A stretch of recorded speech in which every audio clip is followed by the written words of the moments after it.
Еноты, сурикаты, мангусты, коалы, коати. У нас есть королевский питон, у нас есть тигровый питон, вот бородатая агама. Живой уголок, он прививает любовь к животным, он учит бережному отношению с животными. Ну и вообще это хорошее развлечение, это терапия для многих детей.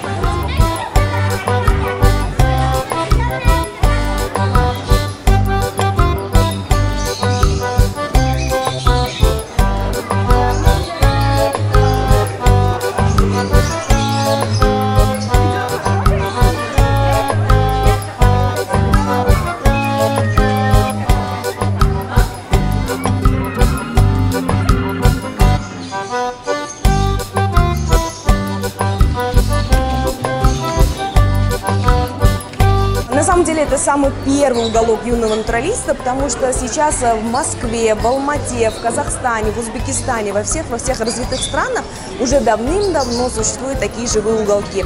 У нас в Душанбе этого уголка, жаль, но не было.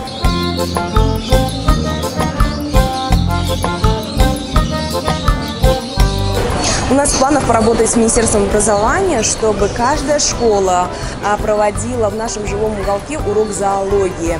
Раньше на территории СССР существовало больше 500 живых уголков юного натуралиста. Сейчас мы надеемся, что будет это возрождаться.